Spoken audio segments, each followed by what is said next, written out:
Mirëmbrëma miq të televizionit Sot 7, mirë se vini në emisionin e radhës të Sot 7 Talk. Do të flasim në këtë mbrëmje për taksat, për tarifat, sigurisht në Bashkinë e Pogradecit. Kemi lënë pas vitin 2016, i cili për pak ditë sigurisht do të vijë 2017 dhe do të flasim pak a shumë edhe për performancën e Bashkisë Pogradecit për 2016-ën, por mbi gjitha duke fokusuar tek taksat e tarifat vendore. Kam të ftuar mbrëmjen e sotme nënkryetarin e Bashkisë Pogradecit, zonjën Adriana Adami. Faleminderit që pranë më ftesën për të ardhur këtu. Faleminderit ju. Kam të ftuar gjithashtu Çelnik Bashollin, drejtori i financës pranë Bashkisë Pogradec, dhe gjithashtu zotin Lavderimi Millari, kryetari i shoqatës biznesit mesëm dhe të vogël për Pogradecin. Faleminderit dhe juve që jeni sot pjesë e panelit. Faleminderit. Atëherë, për ta nisur pak me nënkryetarin, sigurisht jemi në prag të miratimit të paketës fiskale për vitin 2017, por pa shkuar tek ajo.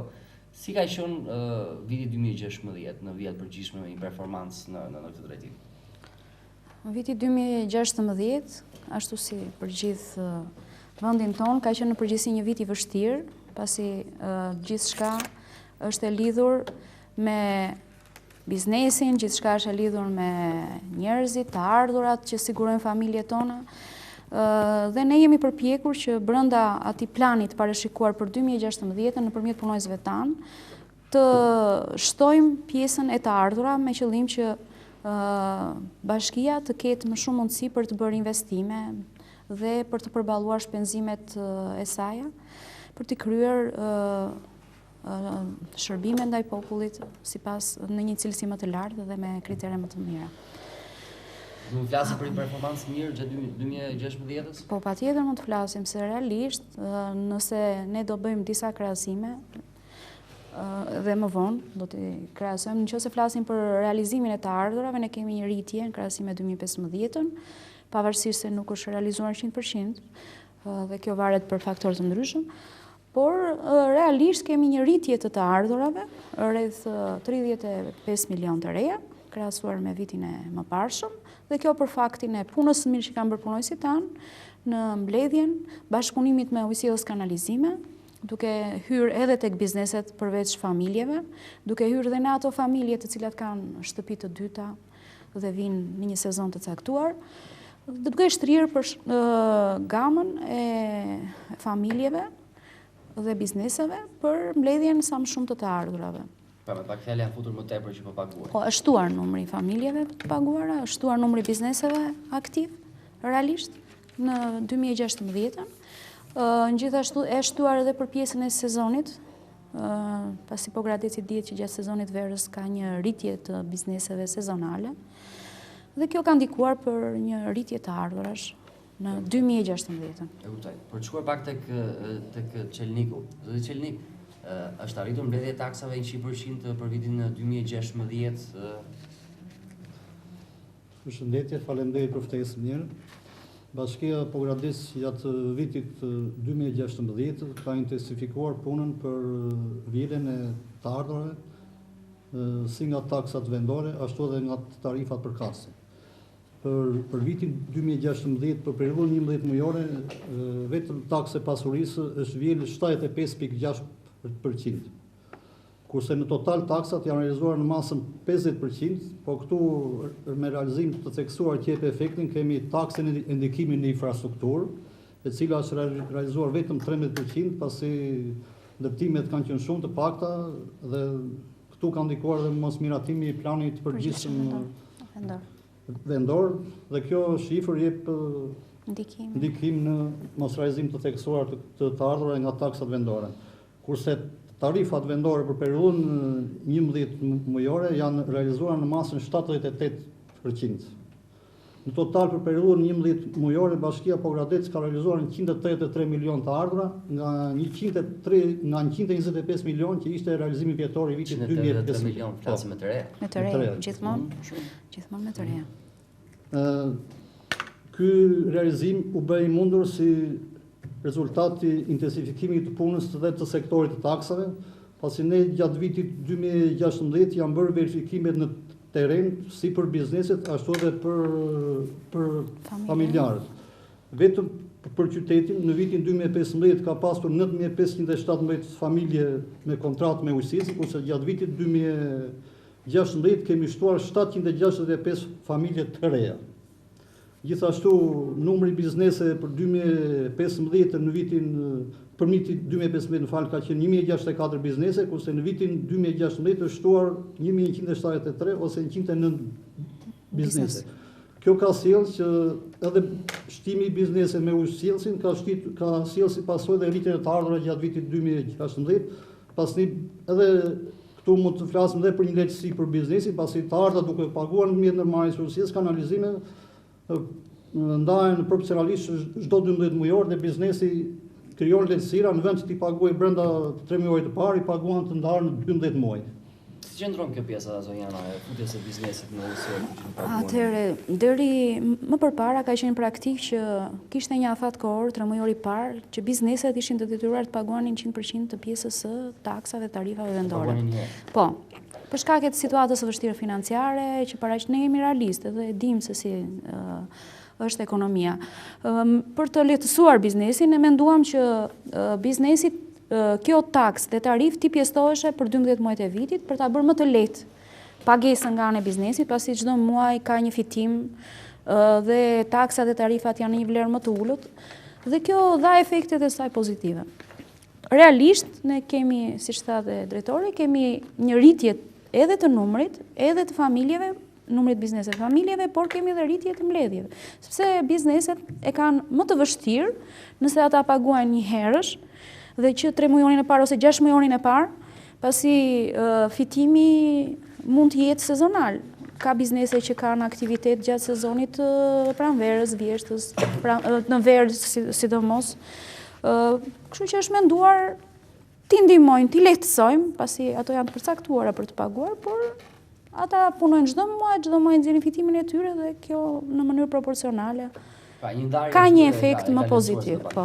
Ladi, realisht jeni lehtësuar ju për gjatë vitit 2016 se bashkia mënyrën e pagesës. Mënyrën e pagesës po thotë ajo. Po ta thotë bashkia që janë të kënaqur me lidhjen e taksave, ndërkohë si është biznesi? Do t'i falenderonja këta me këto taksa që kanë mbledhur konkretisht. Po përsa i përket biznesit, e kam thënë dhe në një takim tjetër dhe përsërit prapë, është në gjendje të dobët dhe vazhdon të ekzistojë me situatën që është. Unë do mendonja që zonja Ana të uroj suksese, po biznesi kërkon ndihma të ndryshme, mendimin tim, gjithmonë duke diskutuar. Do ti do ta kesh mendimin në grup? Po, mendimin tim dhe grup dhe momentalisht është mirë është që bëhet kjo, po do të thosha do të shkënjej diçka. Mos kemi do një shkelje ligjore për pagesën e ujit, sepse kemi këtë histori që ujin e ka pasur Ladi dikun përpara të një ambienti dhe tani do t'i vi prap Ladit. Në qoftë se mua më kërkohet një dokument zyrtar, po t'jem në emrin tim, për shembull, është emri tim i ujit, po. Konkretisht po t'jap një shembull. Unë paguaj taksën atë dritën elektrike të ambientit. E paguaj në emër të Bukuria Hoxhës.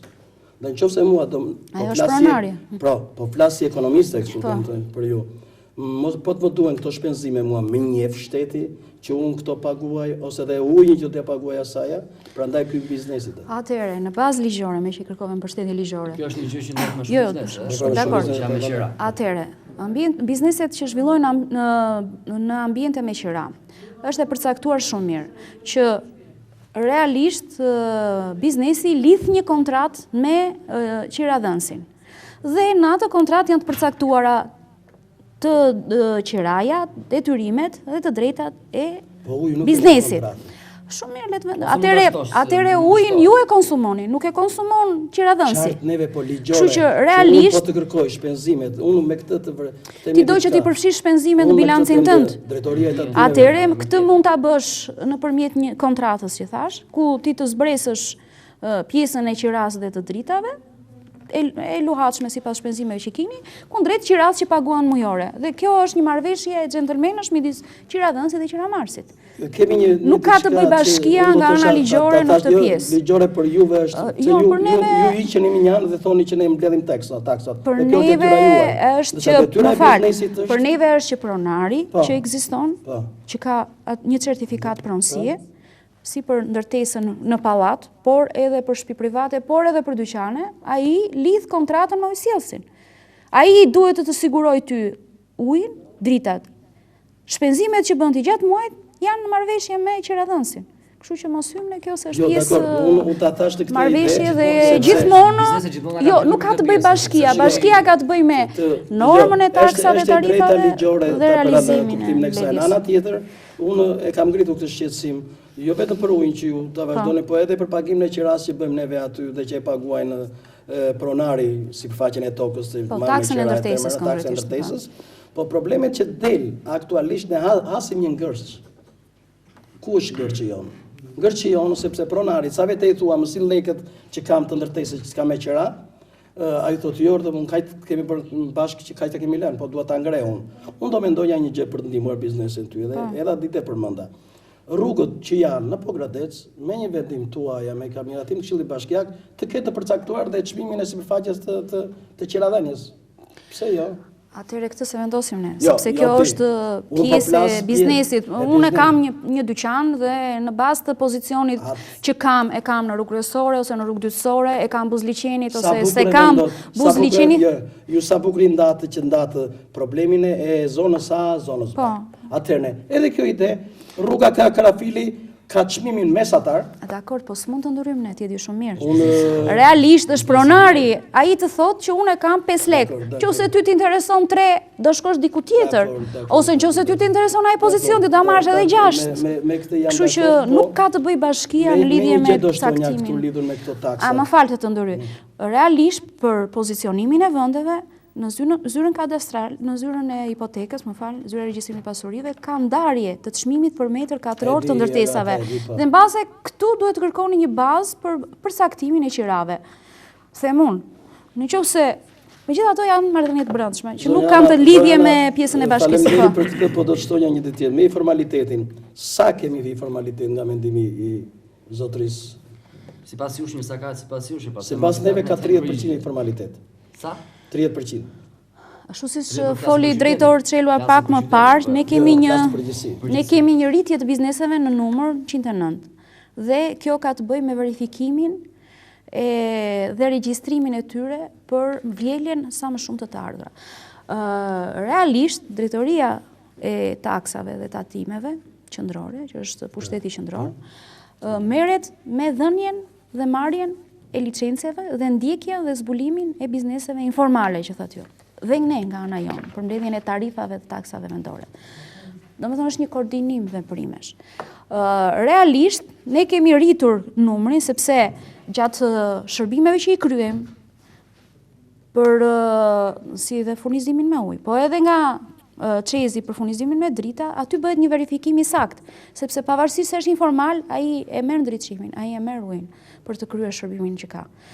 Por nuk them që ne kemi arritur maksimumin 100%, asnjëherë s'ekziston kjo, kudo dhe në botë, ti e di shumë mirë. Por ne përpiqemi që brenda mundësive tona, nëpërmjet punonjësve tan, të bëjmë një ulje të informalitetit. Nëse ka sa është niveli realisht ne kemi, siç e përcaktuam si numër, ne kemi shtuar 109 biznese të reja.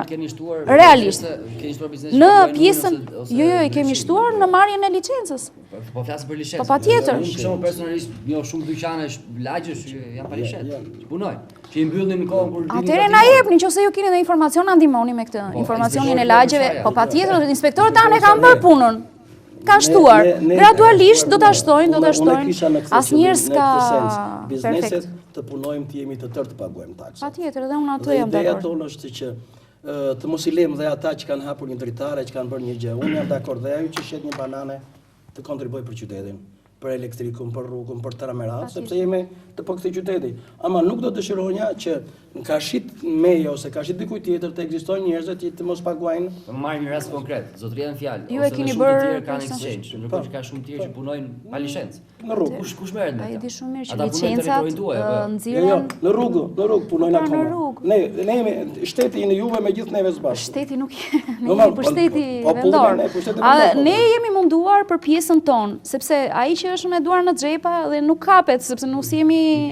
Por realisht në pjesën e exchange-it që ka ekzistuar prej vitesh, 25 vjet, po thuaj se 80% është informal, dhe kjo ekziston. Një shifër konkrete ty. Kjo është Juve pjesë që t'jini të brinjë. Ju keni marrë, Vladi, Në Sarov ka marrë, aktualisht ka marrë, po konkretisht, po të them, po të marrë faktin në Rëmenj dhe në Sarov, ne na ndodhen rreth 25 biznese të takuara nga zotëria i tatimeve tuaj, që e kanë xhierë, po ç'a ndodh? Ndodh një ndek midis tatimeve, taksave të Pogradecit dhe tatimeve të Korçës.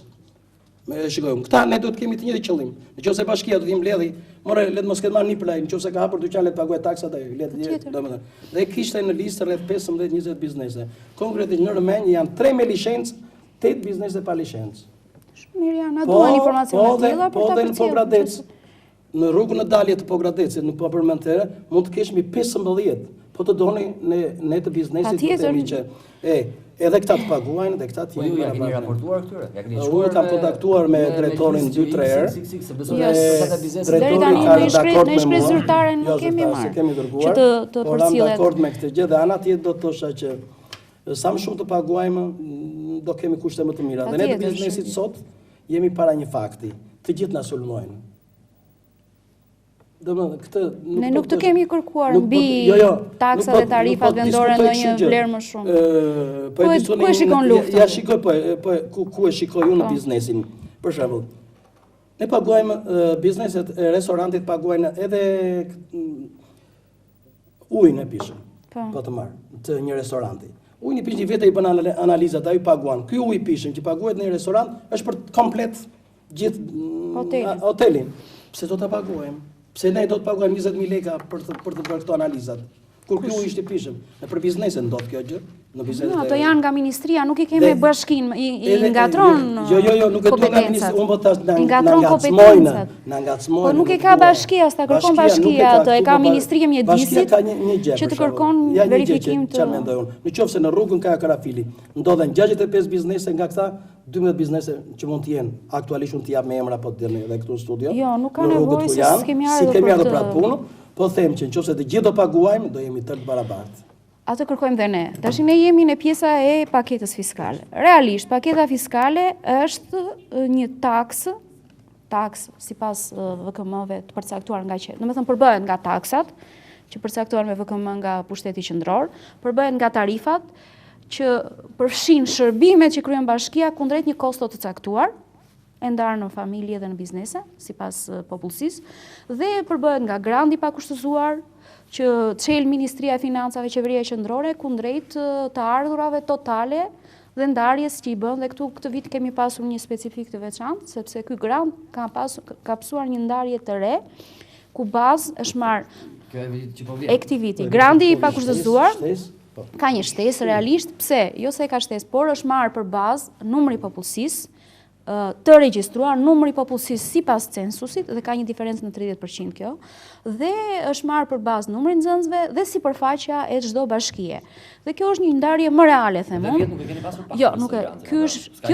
Kjo është ku ka qenë i madh grandi? Ka qenë duket tek 205 milion të re. Po jo, pra, ti mos përfshi pagat që ne kemi transferuar, ku përfshin rreth 235 mësues dhe pjesa tjetër. Ka qenë 2.5 miliardë vjet. Grandi përfshin më shumë. Ka qenë më i madh, po bashkisë janë transferuar institucione specifike, janë transferuar është reforma territoriale administrative që ju solli institucionet. Kjo jep dhe rritjen e grantit. Përveç reformës së granti i vetë bashkisë në krahasim me vitin 2015 pothuajse është në të njëjtin nivel.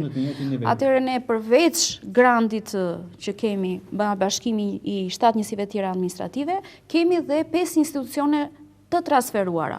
Dhe realisht janë arsimi parashkollor, janë ndërmarrja pyjore, janë rrugët rurale, është zjarfiksja dhe pyjorja, dhe të gjitha këto kishin një numër punojësish dhe granti përfshin kalimin e fondit pagave të atyre institucioneve, dhe kjo çon në rritjen edhe bordikullimit, se se përmenda. Por patëm një përplasje, sepse realisht nëse për shembull nga pyjorja numri punojësve të detyrueshëm sipas sipërfaqes së gjelbër që ka bashkia duhet ishte 19 i përcaktuar nga ministria, grandi u çel për 4 punonjës. Edhe tani për këtë vit përsëri për 4. Atëherë 15 punonjës kujt i bie përsëri i bie bashkisë që t'i përballoj. Sepse shërbimi duhet kryer, pyjet duhen ruajtur, duhen shtuar. Kullota e thash nga qeveria. Po, nga qeveria. Ju që taksat janë mbledhur mirë këtë vit. Atëherë, në taksat ka diçka për të diskutuar. Në taksat vendore janë të përfshirë taksat për truallin, për ndërtesën, për tokën e arë bujqësore. 183 miliona. Ka disa zëra taksash. Janë konvertuar në shërbime këto, mbi ato se çfarë mblidhen realisht.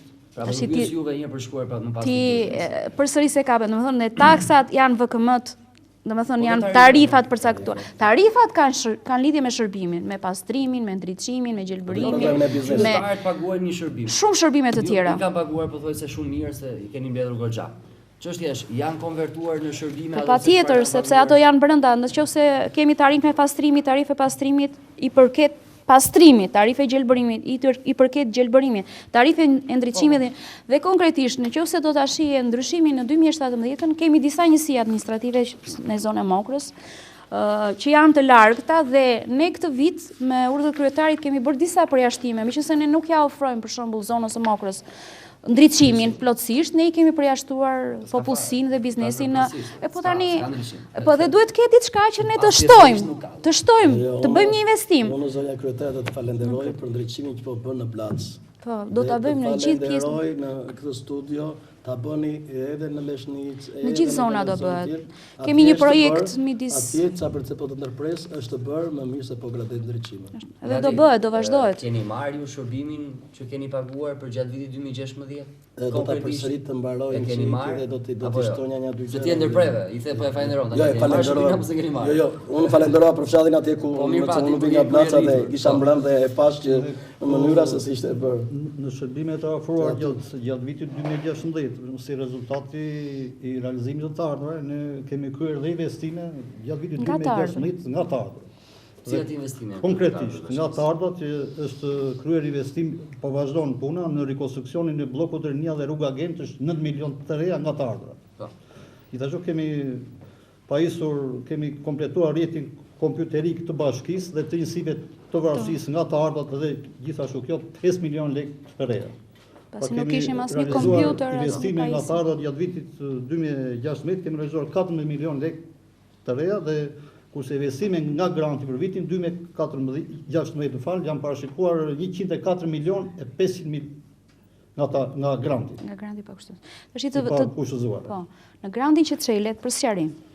Në grantin që çelet nga Ministria e Financave ka një ndarje sipas specifike ku përfshihet për pjesën e kostos operative dhe për pjesën e investimeve të ndara. Dhe në një shkresë nga Ministria e Financave ka ardhur që 40% e grantit që ata dërgojnë duhet të jetë për investime.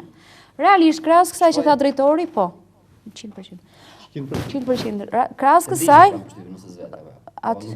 Jo, transferohen. Po ne jemi të interesuar për investime se grantet nuk digjen gjithmonë transferohen në vitin e ardhshëm. Realisht në pjesën e grantit ne kemi zhvilluar, domethënë kemi të përfshirë për shembull është investimi që është në proces për pjesën e tregut, komplet zona industriale deri do të rregullohet pjesë. Jo, është pjesa që ne unaza dhe deri Jo, do preket kushta. Shumë kanë konfirmuar për projektin. Ai shiko projektin dhe të shohësh. Jo. Do preket, do hyj në detaje, do shtrihet komplet. Në tjetër bashkisë Abdullah Cano kur ka dhënë deklaratën tek agencia. Mbase e ka ndarë sepse një minutë, ky prokurim është për 2 vite. Domethënë është viti i parë që jemi 2016 dhe viti tjetër po që do shtrihet në pjesën tjetër. Pra vitin tjetër preket dhe 2017, patjetër, do shtrihet në të gjithë zonën. Kjo ishte një nga premtimet që ka pas kryetari dhe që po e vjen në zbatim. Krahas kësaj, gjysma e investimit është për këtë vit. 30 milion të reja është për vitin 2017 në jashtënorën e parë. Kemi edhe diçka që me që thatë që janë në proces, është në proces pjesa e poliklinikës nga brenda, ajo zona e vogël, jemi munduar që të përfshim restaurimin dhe shtrimin dhe ngjitjen e poshtishet e vogla, pa aty i bënte punë se janë të sëmurë që të ngjiten me karrocë për një shërbim më cilësor. Për pjesën e rrugës Gent, për shembull, që përmendi dhe gjithashtu kemi të përfshirë edhe një pjesë të madhe të grandit e zëmë dhe detyrimet e prapambetura, që ne jemi të kushtëzuar për likuidimin. Vetëm gjatë vitit si 11 mujor kemi shtruar 54 milion detyrime të prapambetura. Zojana, mund flasë për vendet e reja pune këtu? Se kemi pra disa investime, por nga investimet çelen vendet punas, vendet e reja pune të përkohshme. Ashtu siç janë dhe sezonal gjatë pjesës sezonit të verës që rritet shërbimi, rritet numri i punonjësve të gjelbërimit, mirëmbajtjes së rrugëve, për parkimin që e kemi shtuar dhe për pjesën e shërbimit që kryejmë për shembull në plazhe për mbrojtjen e qytetarëve, ato kullat e vrojtimit që janë. Kështu që ne jemi munduar të shtrihemi pak nga të gjitha, ku kuptohet mundësitë tona financiare janë kaq, struktura e bashkisë është e miratuar. Ka në zonat caktuara, edhe në qytet, edhe në njësitë administrative, që ankohen për gjelbërimin, ankohen për ndriçimin, ankohen për pastrimin e plerave, ndërkohë kur i paguajnë këto taksa dhe nuk e marrin si duhet këtë shërbim.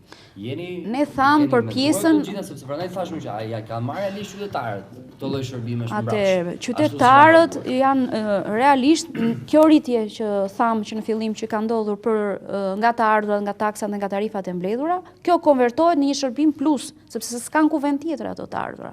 Dhe realisht në pjesën e pastrimit ekziston një kontratë ka qenë dhe ekziston përsëri me një firmë pastrimi për pastrimin e qytetit, si dhe të komunës së Udënishtit dhe të Çoravës. Kjo është një kontratë ekzistuese dhe funksionon. Ne kryejmë kontrollet tona, nëse ka ankesa nga qytetarët mund të drejtohen tek ne, ose ju nëse keni marrë ankesa për ta përmirësuar akoma më mirë. Po mirë, pra ato lajme që keni bërë, ne kemi munduar të rregullojmë. Për pjesën e ndriçimit jemi në proces, është një ndër investimet kryesore. Po për të ndalur pak. Shiko, çdo gjë ka kosto. Ne jemi në proces. Ne kemi bërë pjesën tonë, është një marrëveshje shumë, domethënë do ketë një ndriçim, po Gradeci do ndriçohet me drita aksena dhe do ketë një ndriçim që edhe Korça do na e ketë zilimin në fund që. Po thuhet po ka një pengesë nga qeveria qendrore. Korça e ka nisur para disa vitesh. Mos e përmendim se Korça është me fondin e zhvillimit e mbytur. Ne realisht nuk na ka dhënë një projekt qeveria qendrore. Një. Jo, për ndriçimin do na ketë. Po shkolla është për pjesën e që s'po e bëjmë akoma për kushte të ndryshme. Investim 706 milion lekë. 76. Mos i shto zerot. Po pak lekë. Atëherë nëse flasim për investime, po themi po Gradeci 1, e cila s'është përfunduar, atëherë Korça ka 300 projekte. Si mund të duket ky raport? Ata kanë qenë më të zot për projekte. Jo. Atëherë të sqarojmë këtë pjesë. Të sqarojmë këtë pjesë. Realisht ka disa projekte në fondin e zhvillimit që çohen nga ana e bashkisë. Pse kthehen? Nuk janë kthyer. Jo. Atëherë është faza e parë e pranimit të projektit dhe faza e dytë. Nëse ti nuk e bën projektin mirë, nuk kalon fazën e parë. Ne kalojmë fazën e parë. Dhe kur vjen faza e dytë e marrjes së projektit, jemi në 99% që do ta marrim këtë projekt, ajo 99 bëhet 0. Realisht. Mos flasim domethënë, por sepse nuk e miratojnë. Realisht nuk kemi. Po pse nuk e miratojnë? Nuk e kupton ti pse nuk e miratojnë. Realisht po Gradeci nuk ka asnjë investim.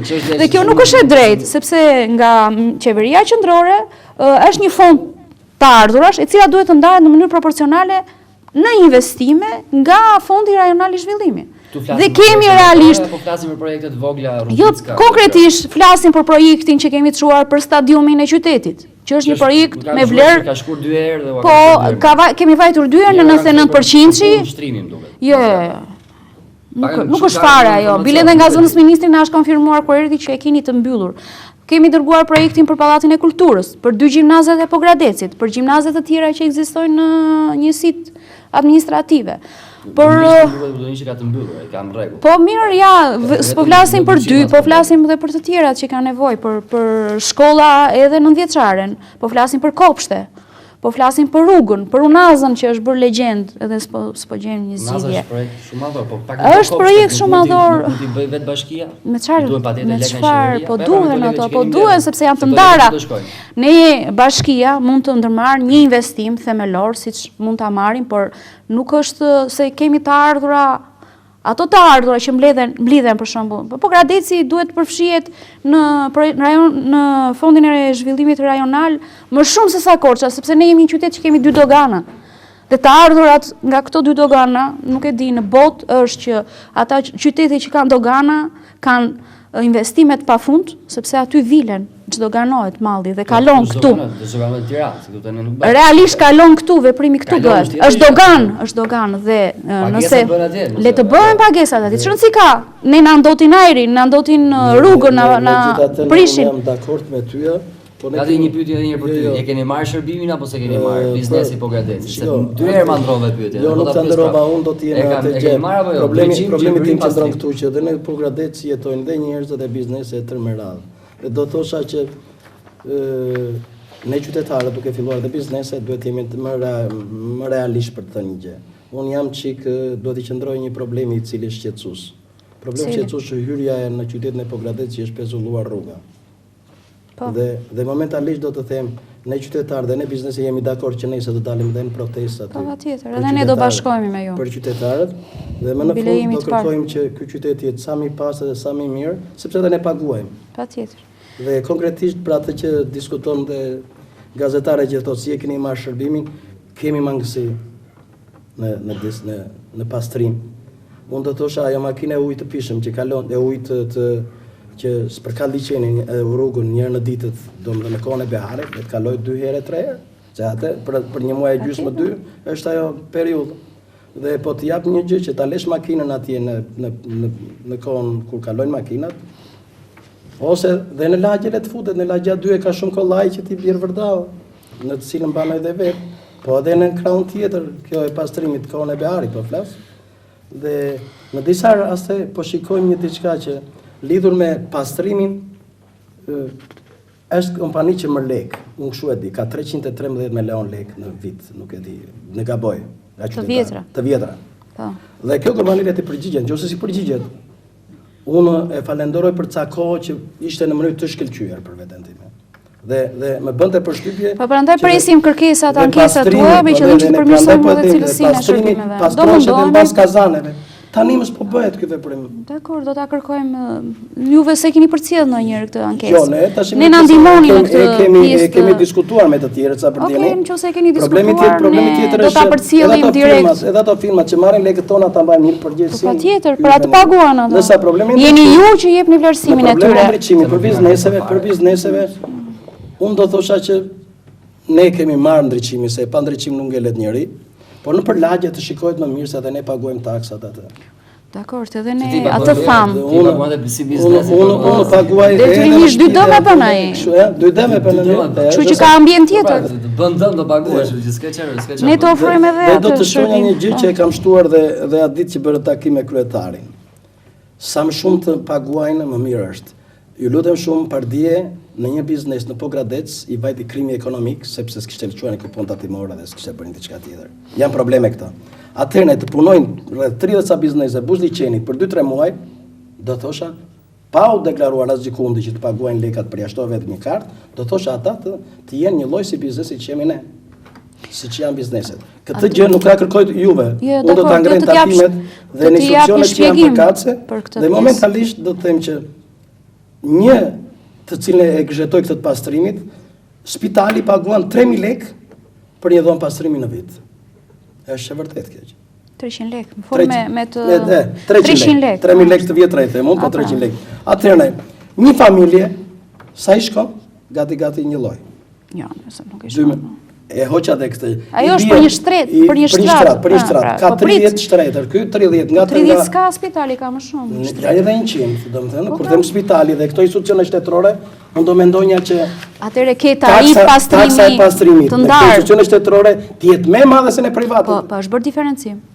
Sepse ata marrin ata marramancë dhe të paguajnë 150.000 lekë në spitale shturp ose 200.000 lekë në vit. Është mendimi tim kjo, nuk e di. Në lidhje me biznesin e kam këtë gjë. Ose do marr një aspekt tjetër për tarifën e biznesit që kjo të shkojë në ndihmë të qytetarëve dhe në ndihmë të biznesit. Ju lëshoni me qira hapësirën publike dhe lëshoni këtë kur 3 biznese të licencuar ballë për ballë dhe i thua njërit do të shesish, lëshohet kjo me kartë, me dokument, nuk jam në kundërshtim. Po aty punon ky licencuari. Dhe ky shet. Atëherë, në krahasim me vitet e kaluara, nëse e ke vënë re, ja të flas një herë, meqense për disa diskutime. Në krahasim me vitin e kaluar, realisht, nëse mbështetemi tek informacione për shembull 2015, po flasim për 2016, nuk është dhënë me qira ambientet e lulishteve. Dhe kjo pati për mendimin tim një impakt pozitiv, u dha trotuareve për bizneset që zhvillojnë aktivitetin aty. Si ku do në botë, që se keni shkuar, pjesa e bordurave dhe... Jo në përgjithësi, jo. Në këtë vit, do me thënë, ky vit i është dhënë prioritet, si dhënien e pjesës, një pjesë të rrugës të bizneseve që zhvillojnë, hotelet konkretisht që zhvillojnë aktivitet, por edhe të buzës liçenit për vendosjen e shezllonëve, janë të parët kërkesat e hoteleve. Po, kështu që kjo është një ndihmë për biznesin. Nuk është biznesi i ri ai që ofrohet, tash i do ketë edhe bizneset të reja. Diskutohet.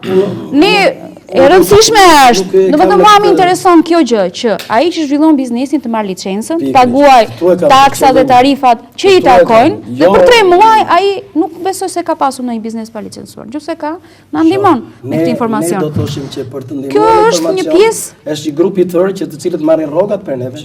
Diskutohet, po gjatë sezonit të verës ne kemi një 2 fishim dhe 3 fishim të popullsisë, sepse vinë turistë dhe pushues nga gjithë vendi. Realisht duhet i shërbejmë dhe duhet të zgjerojmë aktivitetin. Se më dole ti në atë prizmë, unë të dëshiroj që jo vetëm ti shërbejmë, po të kemi një turizm sa më të mirë. Shumë mirë. Paktën liçeni s'na e merr njëri, kështu që duhet ta mbajmë. Për bizneset atë 25 që thua ti, 25 veta të punësuar, unë do thosha që... Ja se tham së bashku. Atëre, risi, se duhet na e bënte pyetjen, risi është që ne kemi... A pra po... E kam për pjesën e dytë me paketet fiskale. Ladi, na ler një kështu që... Nxora për publicitare, rikthehemi sërish në studio, pas pak.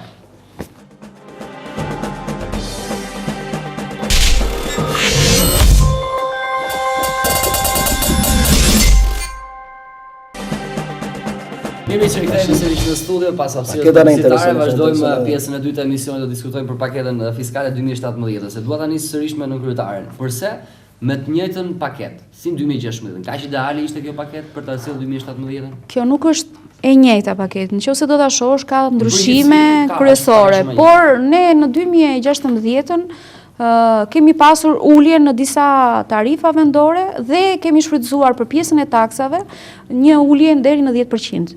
Për shkak të situatës së vështirë financiare. Kemi mundësinë edhe të shtojmë 30%, por ne kemi zgjedhur për të ndihmuar biznesin në këtë rast që të ketë një ulje 10% të taksave brenda atyre mundësive dhe kornizave që ne janë lejuar. Edhe për tarifat, meqense është një shërbim, jemi në kufit e kostos. Nuk kemi pjesën e në një fitimi të madh. Atëre, paketa fiskale çfarë ka ndryshe? Ka ndryshim në lidhje me disa përjashtime që me dëshirën e kryetarit dhe për të nxitur biznesin dhe për barazin gjinore për t'i dhënë grave mundësi për të futur dhe për të aktivizuar në punë dhe në jetën sociale. Kemi disa përjashtime. E para kemi përjashtim ulje më fal në një masë 20% për bizneset që çelen gjatë 2017-ës dhe ku administratorët dhe pronarë janë gratë. Kemi një ulje në masën 25% të bizneseve që çelen dhe punësojnë 25 punonjës në firmën e tyre. Gjithashtu dhe për... biznesime. Gjithashtu kemi dhe heqje nga pjesa e tarifave të shoqatave që operojnë në Bashkim Pogradec. Këto shoqatat OJF të ndryshme, ju hiq një tarifën për pjesën e paguani. Konkretisht, ka ulje taksash, tarifash për qytetarët, për biznesin, ku preket? Nga që 2016 ati përmende në fillim që realisht pse jeni mbështetur 2016, sepse jemi në kufit e kostos së një shërbimi. Një shërbim të ri që ne do afrojmë është një ndërtim, një ndër investimet kryesore që në bashkëpunim me UNDP-n, qendrën ditore e cila ka qenë jo funksionale dhe pjesshme për fëmijët problematik, është ristrukturuar dhe është bërë shumë moderne dhe do të këshilloja që ta shihni dhe ta shihnit dhe është krijuar një ambient shumë i mirë dhe komod, e cila do vihet në shërbim për fëmijët me probleme. Do shtohet nga ana e bashkisë fizioterapist, logoped, mësues të përkushtuar dhe do merren në mënyrë të hollësishme me këta fëmijë me probleme, pse jo dhe për t'i kthyer ata në fëmijë normal, nëse është mundësia, por kemi menduar që të krijojmë edhe një ambient për gratë e dhunuara. Një ambient i cili do funksionojë dhe është krijuar me kushte shumë komode për ndihmën e parë, sipas ligjit që është në fuqi, që gratë e dhunuara për t'i shmangur ato masat ekstreme që ndodhin shumë shpesh, mund të them, mos për të shmangur dhunën ekstreme, për 2 ditë të strehohen aty dhe më pasaj është gjykata, prokuroria që do vendos për vazhdimin e saj. Tjetër gjë, në rastet e këtyre grave dhunuara, divorcuara me probleme ekonomike, ka bashkia ndonjë mendim si mund të azilë? Ne kemi, për herë të parë, ne kemi menduar për një fond të veçantë për këtë, sepse ato që do qëndrojnë ne do t'i shërbejmë, do t'i ushqejmë, do t'i... Unë dhe pas asaj, shërbeve? Realisht, kemi një bashkëpunim me disa shoqata të grave që kanë vite që veprojnë në Pogradec dhe mund të them që dje unë shkrua një marrëveshje bashkëpunimi midis bashkisë dhe gjithë institucioneve drejtuese, prokurori, gjykatë, polici, spital e të tjera, për bashkëpunimin midis njëri tjetrit për të ndihmuar dhe për të shmangur pjesën e dhunës. Prioritet diskutohet që është punësimi, por brenda mundësive që kemi, ne kemi bashkëpunuar me shoqatën, për shembull Gruaja, për disa projekte që ka vendosur ajo, për aktivizimin e grave, për trajnimin e tyre, për një kurs për shembull rroba gjepsie ose mbështetësh, me qëllim që t'i ngranojnë pjesën. Pastaj ne mundohemi brenda mundësive që kemi t'i fusim, por bashkia 600 vende punë ka, nuk ka më shumë. Mund të hapi dhe vete, po do të paguajë taksa. E rëndësishme është një bashkëpunim për shembull me zyrën e punës që prioritet t'i ketë këto gra në rast të çeljes së bizneseve të reja, të çeljes së vendeve të punës, t'i jenë këto, por ata duhet të trajnohen për të përfituar një vend pune, se realisht sot asnjë biznes nuk të merr. Qenik, ndarja e Pogradecit në zona A dhe zona B. Sigurisht pati një diferencë të taksave midis zonës A dhe zonës B. Pra, tek A paguheshin më shtrenjtë, tek B janë më lirë. Dha efektin e saj të duhur, do të vazhdoj të bëhet edhe vitin, pra, për gjatë 2017-s apo jo? Ndarja e zonave në zona A dhe B për efekt të vjedhjes së taksave vendore gjatë vitit 2016 ka dhënë efektin e saj. Kjo duket edhe nga realizimi i të ardhur për periudhën 11 muajore. Pasi bizneset në zona A dhe zona B janë ndarë sipas aktivitetit që kanë ata, sipas zonave ku shtrirën dhe ulja e ndarja e zonave në A dhe në B ka sjellë që edhe rritjen e aktimit nga këto biznese.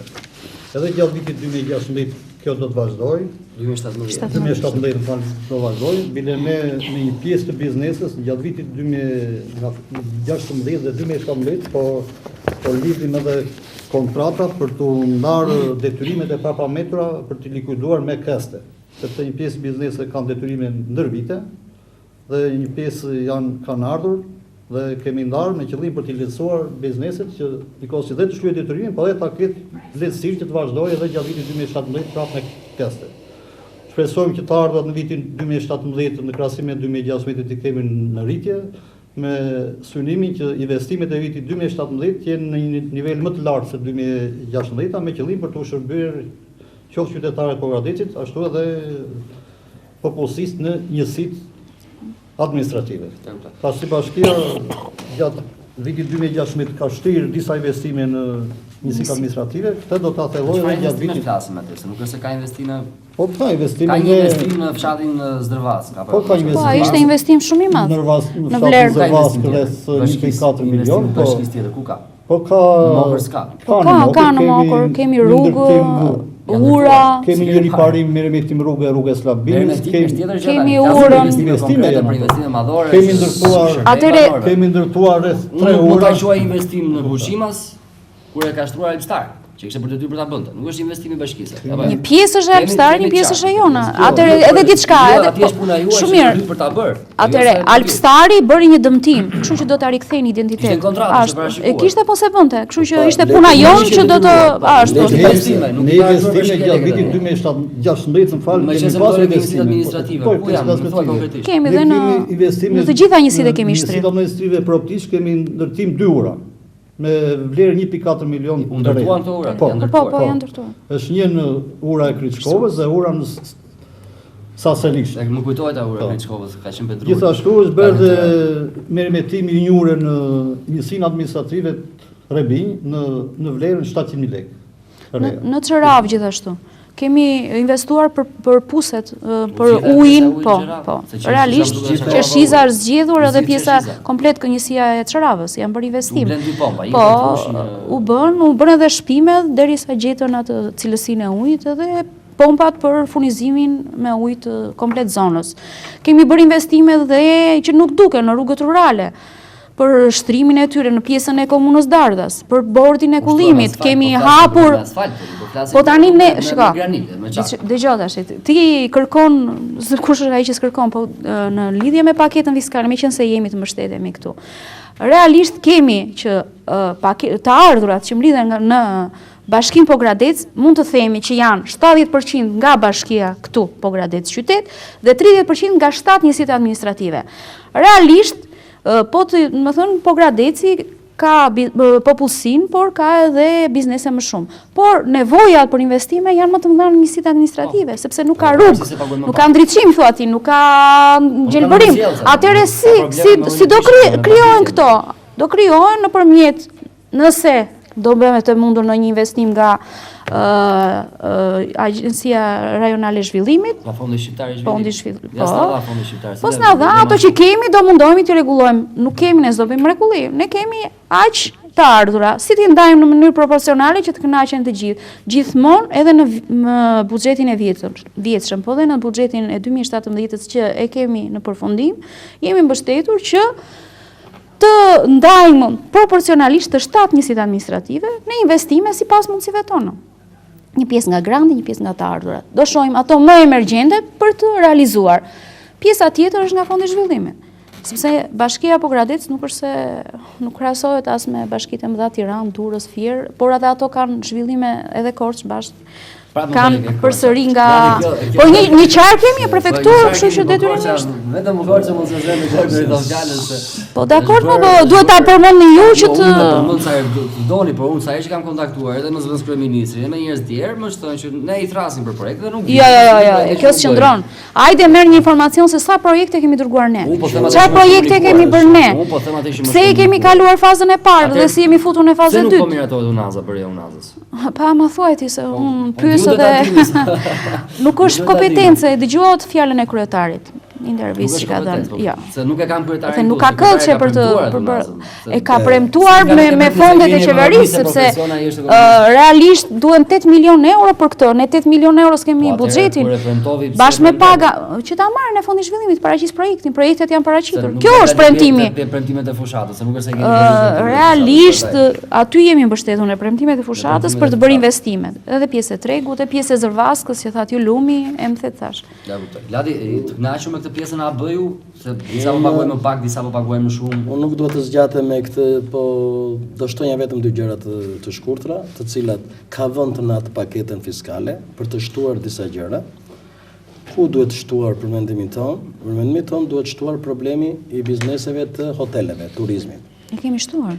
Unë e kërkoj, domethënë nga kjo studio dhe përballë kryetarit i kam thënë që atë 75 ditëshin ose 90 ditëshin për hotelet mendoj të vim në ndihmë biznesit të turizmit për Pogradecin. Nuk e dua atë do të vendosë Këshilli Bashkiak ose si të temon, por problemin tjetër, të cilët Ky është sugjerim. Është sugjerim. E kemi marrë parasysh. Edhe sugjerimi tjetër që kam, duke shikuar komplet për vitin 2017 taksat, ka vend që duhet specifikuar. Për shembull? Për shembull. Unë gjithmonë e kam për liçenin e Pogradecit që e zen privatët ose qytetarët që vazhdojnë paguajnë taksat. Të specifikohet kjo gjë duke thënë kështu, që Pogradeci ka 50 ditë ose 30 ditë me kohë të mirë, se po marrim 15 qershor, 15 gusht. Ky është mendimi im, nuk e di dikush tjetër mund të më ndryshe, po ta ketë specifikuar në kartën që ai ka marrë këtë objekt ose ka marrë këto shazllone të vendosin këtë hapësirë. Nuk e di sa E ka sa të më kupton. specifikuar për pjesën. Domethënë për ditët. Po patjetër e ka. Domethënë siç po përmendim rastin e hotelit 90-25 Qëse na e kishe paraqitur paketën fiskale, ti e kemi më mirë, dhe atje e kemi të përcaktuar. Unë e shikova kështu, po ti e përcaktuar atë I kemi të përcaktuar. Atëherë, çfarë kanë paketa fiskale? Edhe një çfarë mbyllun time. Problemi tim ne në biznesin të kërkojmë që bizneset tërë të jenë të rregull. Ne shoqata e biznesit. Kjo do ishte ideale edhe për ne. Ne jemi krijuar që në 2010-ën. Dhe ne jemi ata që në qytetin e Pogradecit kemi vendosur pulla fiskale që të ndërmjetësojmë qytetarët dhe gjithë me radhë që të paguajnë taksat. Unë do ta quajja në vitin 2017 të kemi akoma biznese të cilët hapen dhe marrin licencë ose janë pa licencuar, nuk do vinte mirë për biznesin e rregull. Sepse dënojmë njëri tjetrin. Jo pa qëllim ta them edhe idenë tjetër që kur ka biznese të rregull, të mos lejojmë këtë pavarësisht se ç'mund të Prandaj na duhet informacioni juaj. Dhe informacioni juve, unë do mendoj një si shoqëri biznesi afrimi juaj bashkisë, neve jemi të hapur edhe me përfaqësu bile, unë kisha edhe 2 cilë do në të vinin, po duke mos komunikuar me këtë zotrin. Unë do të thosha që nëse ju keni probleme, nëse keni problem, neve ju vim me një përfaqësi 5-6 veta dhe diskutojmë dhe kjo të shërbej biznesit tonë. Dhe më në fund do të thosha që nëse ju do keni dhe falenderoj këtë shefin që më përmendë që janë, them si biznese, që janë mbledhur taksat, po marron ky viti 2016. Po do një specifikim për 10 biznese të mirë, që i keni për 15 do të certifikojmë. Jo, do të certifikojmë bizneset që janë patjetër. Tash po ta them në atë aspekt. Unë po punoj në një biznes, po më bën 10 vjet, se po flas në konkretisht për biznesin që ka mbuluar në qytetin e Pogradecit. I kam dhënë çdo vit qytetit Pogradecit, po i kam dhënë një gjë tjetër. Asnjëherë taksat s'ja ka paguar në fund fare. Ja ka paguar direkt në dorë bashkisë. Që në muajin e parë dhe në këtë gjë. Dakor, të flasim tash. Do të shkojmë një vit i ri, mundësisht të paktën ja 5 biznese. Unë po prisja të shkojë ulë taksash më burtim kërkova vlerësim. Ulën taksat. Taksat i ka qeveria burlen 10% në maksimum. Dhe kryetarit dhe këtu prapë tjetër, nëse ka variant. Tash ju doni dhe shërbim të mirë, dhe shërbim të mirë dhe ulje taksat detarit. Po si do bëjmë? Ua hoqi këta të 250.000 lekë. Ata hoqi, s'ka kompensoi qeveria. Jo, si kompensoi, po këtu hoqi. Vetëm këta që s'mund të ankohen për ulje taksas. S'kemi, s'ka është e vërtetë. Atëherë, paketa fiskale, gjatë hartimit të paketës fiskale, jemi mbështetur në disa ndarje kryesore që varet nga lloji i biznesit, nga pozicioni vendodhja e biznesit, që është zona A, zona B, dhe nga niveli xhiros së biznesit. Në bazë të këtyre klasifikime, janë bërë dhe ndarja e taksave tarifave vendore. Realisht, në lidhje me kërkesën tuaj, për pjesën e bizneseve që zhvillojnë buzliqenit, ne e kemi të prerë dhe ndarje sezonale për fillon 15 qershor, 15 gusht. Dhe kjo është reciproke. Punon ai një ditë, punon një ditë, ajo ka e zem për 60 ditë ose për 90 ditë të përcaktuar pjesën e pagimit dhe kjo është një gjë që si le mënyra abuzimi. Jo, që kur merret licenca është e përcaktuar. Si për shezllonet, si për vendosjen e tavolinave, si për zënien e hapësirave të ndryshme. Kjo është e përcaktuar që në paraqitjen e kërkesës dhe marrjen e licencës. Dhe pagesa e tyre bëhet. Kam përshtypjen që vetëm aty të falin këta se aty janë lekë. Kemi në dorë, kështu që kontingjenti i marrë. Ju keni qenë prezent, ne kemi bërë dhe dëgjesë publike për këtë paketë që do paraqisim para Këshillit të Bashkiak. Kërkesat që ishin nga biznesi dhe nga ana juaj u morën parasysh. Ne kishim përcaktuar për taksën e hotelit për 90 ditë, meqense ne kemi vendosur për 80 ditë. Realisht, jemi realist, megjithëse për mua 90 ishte. Për 3 muaj keni bërë edhe në lidhje me sistemin kablor, i cili operon, kemi bërë një diferencim tjetër për njësitë administrative, në bazë të kërkesës që na është bërë nga biznesi. Për pjesën tjetër jemi të hapur, edhe për bizneset që ju thoni që janë më të rregullt, ne kemi menduar që të zhvillojmë një panajër të vogël gjatë 2017-s dhe të vlerësojmë bizneset kryesore. Këtë informacion do na jepni ju, sepse ju jeni në shoqatë e biznesit. Që t'i vlerësojmë, t'i certifikojmë, duke i rritur edhe cilësinë e shërbimit dhe se kur shkojnë diku kam një vlerësim tani. Kjo është nga ana jonë. Vetëm gjatë vitit 2016, për shembull, për veprimtaritë të përkohshme që ushtruat gjatë periudhës qershor-gusht, ne Bashkia e Pogradecit ka realizuar 5 milion tarë. të reja. 5 milion lek të vjetra. Për periudhën shkërshor busht. Këto janë shumë apo janë pak? Po në Në krahasim me vitet e tjera është plus. Është plus. Si me vitet e kaluara. E kuptoj. Ndërkohë, ajo që vë re tek pjesa e paketës fiskale edhe për 2017 është që koncesionarët, kompanitë e ndërtimit dhe këto të inertave kanë taksat më të larta. Pavarësisht se sektori i ndërtimit është në krizë. Në Pogradec apo jo? Ne po flasim për biznese që janë aktiv. Derisa janë aktiv, ata zhvillojnë aktivitet dhe nuk janë në krizë. Ato biznese e kanë taksën më të lartë, jo vetëm në Bashkinë Pogradec, bile këtu ne jemi në një nivel më të ulët në krahasim me bashkitë e tjera. Por realisht edhe njësitë administrative kanë goxha lart. Po se ai njësoj e ndonte ambientin. Ai ka minier që funksionon për shembull në ndot ambientin. Bën një dëm ekologjik. Biles për mendimin kërkesat nga ana e banorëve ka qenë që të rritet. Këto gurohet që ka po ashtu, po patjetër janë me licencë, po ata ndotin ambientin. Të ambientit apo shpërtimet që ashtu si për qendrat tregtare, që për shembull Big Market që ndot më shumë ambientin sepse ka më shumë letra, po karton. Atëre i bie që të pastrohet 3 herë në ditë ai kazan. Prandaj thashun që janë në krizë. Sektori i ndërtimit është në krizë. Sektori i ndërtimit që është në krizë, o e ka mbyllur, o e ka lënë në heshti, në fjetje. Dhe nuk paguajnë. Kështu që realisht kjo është. Ata që funksionojnë do të paguajnë, nuk i kam shifrat, po ishin goxha parash. Ambientin, ndotin ajrin, liçenjin, 2 milion në vit. jeni të detyruar. Mos gaboj, apo. Pogradeci kishte. Kë ka të ndotjes që bënin, shkaktonin. Po pra 2 milion, 100.000 e kemi për miniera, nuk është ndonjë tarif. Jo, nuk po i ndaj, por diku shkonte tek 150.000 lekë, kishte edhe në fshatra pak a shumë kështu shkonte. Është minier që ndot ambientin, bën nxjerrjen e mineralit, komplet ajo zonë duhet të pyllëzohet, duhet të gjelbërohet, duhet pastrohet. Kështu që është në një e ka në kontratë këtë gjë, e ka në kontratë dhe është një ministria pasaj që ajo i përcakton ja rinovon licencën ose ata realisht e bëjnë, ju i kontrolloni? Po patjetër që kontrollojnë, kemi inspektorët tanë. E kuptoj. Pas të detyrimeve që kanë. Mirë, duhet ndalem pak tek një çështje e cila vetladi herë pas here ka ngritur në rrjetet sociale, por që edhe ndonjëherë qytetarët na pyesin edhe për sa i përket taksës së Varrezës. Pra, realisht paguajmë taksa, pavarësisht se nuk është një taks shumë e lartë, por po ti mbledhësh gjitha njëkohësisht me gjitha njësitë administrative bën goxha para. Ku shkojnë këto para? Shërbimi i varimit ka qenë një shërbim që deri në nëntor të këtij viti është kryer nga një firmë private kundrejt tenderit që kishte fituar për mirëmbajtjen dhe varimin. Realisht, kjo është një pjesë shumë e ndjeshme për gjithë banorët e qytetit. Për kushte të ndryshme, për ankesa nga qytetarët, edhe nga një detyrim në shpenzimet e ujit në 4 milion lekë të reja, dëm, me kërkesën e kryetarit u bë që në më saktë u bë një plan biznesi që ne a kemi mundësi që bashkia ta marrë këtë shërbim ta kryej me kosto më të ulët, kur t'i ofruar një shërbim dhe një shpenzim. Tenderi këtu që merrin të 3 milion të vjetra në vit ishte.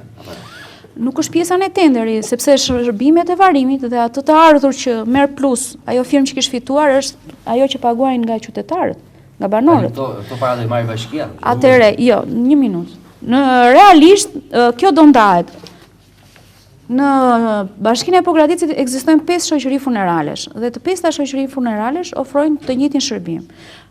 Pra, ofronin hapjen e gropës, vendosjen e pllakave të betonit dhe më pas vendosjen e varit mermer ose sipas kërkesave dhe transportin dhe afishimin e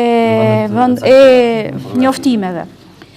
Bashkia do marë për sipër, e para njërë pastrimin, gjelbërimin e komplet ambientit, rrethimin dhe parcelizimin, e cila është në një gjendje shumë të rëndë. Realisht, sot që po flasim, nuk kemi një regjistër faktik që të evidentojmë dhe të themi që është parcela 1, 2 deri 20 dhe në këtë parcelën 1 janë kaq të varrosur, në parcelën 2 janë kaq me emra. Ne vajtëm për shembull pam bashkitë e tjera, konkretisht në Durrës. Dhe në Durrës ekzistonte shërbimi funeral kryeshe nga bashkia që në kohën e Zogut dhe në vazhdim deri në sot dhe ekziston një parcelizim për të marrë shembull, ekziston një regjistër varimi i përpikt.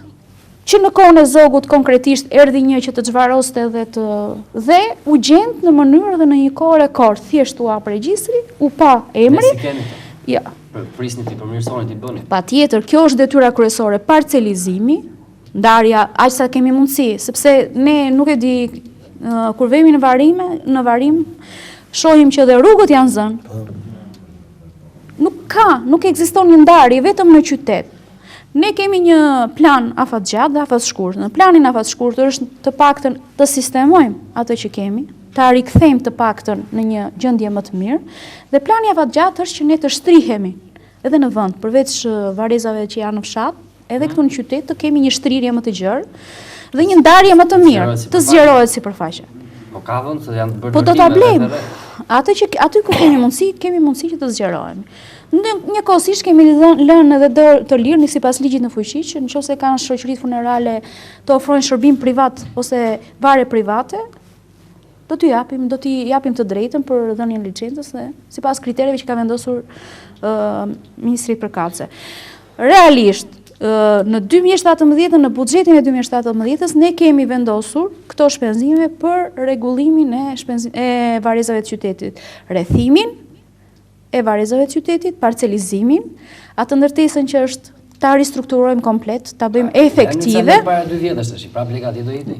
Kur si kemi hedhur? E ka hedhur firma. Ka hedhur firma. Po firma e kishte në kontratë. Jo, ti nuk e ke parë, ajo ndërtesë është në gjendje skandaloze. Futu një me, shko që sot në kamera dhe shikoje çfarë gjendje është, që ajo po bien tjegullat e çatis. Unë them që ato lek, mbase po të shkoni tek varrezat e Zagorçanit, mund bëj uje. Po edhe atje do t'i bëjmë. Sistemi. Edhe atje do ta bëjmë. S'më le të mbarojmë.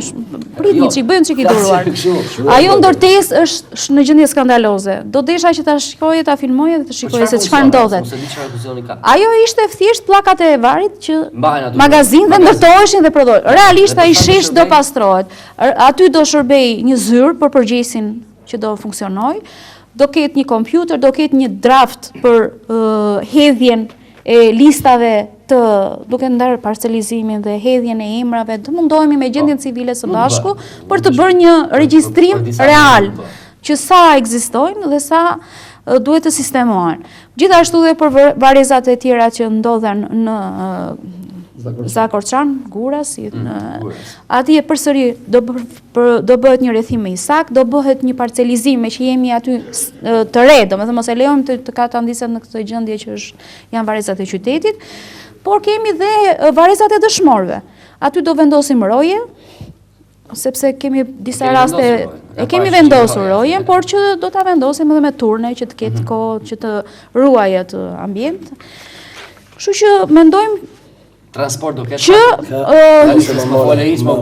Ti gjithmonë kam parë Facebook, transport. Problemet të cilën dua të tashtojnë çik për këto të varrezave, e që është ngritur taksa dhe unë kam qenë ajo që... Taksa 100 lekë? Ti e paguan 2 herë, ti e paguan 100 lekë. Është biznes më, unë që kam familje njërë, ai që ka dhe biznes njërë. U do dilja në një gjë që e kam pasur dhe time, më vjen rëndë në për qytet, njerëzit kalojnë më këmbë. A kemi mundësi si bashki, ti vim në ndihmë ati familjarit për atë ditë. Realisht. Dhe një tarif, të më dëgjosh. Është kjo tarif. Dhe këtë e kryen shoqëria funerale. Nuk, dëgjoj, ne jemi qytetarë të qytetit. Realisht. Sepse nuk kemi mundësi, nuk kemi trashëguar në një autobus që ne ta vëmë në funksion. Kjo është. Nëse ju keni 2 autobusa, se nuk e di a ka. Kemi asnjë autobus. Po mos keni s'kam po. Kjo gjë me fonde që do të punuar me gjëra të bënem një gjë të tillë, sepse po dalim në një gjë që akoma këtu e 30 vjet në demokracinë shkojmë akoma në këmbë shpjem të ndjerin tonë atje. Unë do mendonja që të shkonim si qytetarët e tjerë të Europës. Nëse ne shohim përbërjen e kostos së varimit, shpenzimeve të varimit, aty ka një tarif për transportin dhe realisht banorët e paguajnë. Ka një tarif 3.000 lekë, 30.000 lekë shoqërisë funerale, sepse ne nuk mund ta afrojmë. Po se s'mundemi ta afrojmë ne. Ne po të kishim autobus, do ta afronim këtë. Megjithatë që është mirë në çdo ditë vdesin njerëz. Mirë do ishte. Jemi realist. Ju si biznese na bëni ndonjë dhuratë me qenë se ndonjë ndihmë bashkisë për të bërë një shërbim sa më të mirë. Për ta mbyllur pritshmëritë për 2017 me paketën fiskale. Po shpresojmë duke u mbështetur. Jo, dakor, shpresojmë që të kemi rezultate më të mira. Ne me urdhër kryetarit këtë vit 2017 për t'i dhënë për prioritet mbledhjes së të ardhrave dhe realizimit atyre objektivave që kemi vënë, sektori taksave dhe tatimeve do bëhet drejtori më vete, që do të thotë që do ketë më shumë varësi dhe kontroll mbi punonjësit e saj, do ketë më shumë kompetencë në organizimin dhe vendimarrjen e problemeve dhe çështjeve të ndryshme, do të thotë që të ndikojë më shumë në rritjen e kësaj vlere që kemi arritur 2016. Në 2017 shpresojmë të jetë një vit më i mbar edhe nga ana financiare, siç pam ato rezultatet e Bankës së Shqipërisë tregon që ekonomia po fillon që të ulë pjesën e saj inaktive, të reaktivizohet. Të shpresojmë. Kjo fal qeverisë. Kjo falë punës së të gjithë bizneseve dhe rritjes së pagave më thash që ndikojnë në pjesën e inflacionit. Pjesën e formalitetit se këtu do të qëndrojë pak në ladin pastaj ta mbyllim edhe me juve. Tashin ne gjatë të 2017 më fal drejtoria e taksës, siç tha dhe në kryetare, do krijohet drejtori më vete, detyrimisht do rritet më tej performanca me qëllim që të vazhdojë evidentimi i bizneseve qoftë në bashkinë e qytetit, gjithashtu edhe për një njësitë administrative.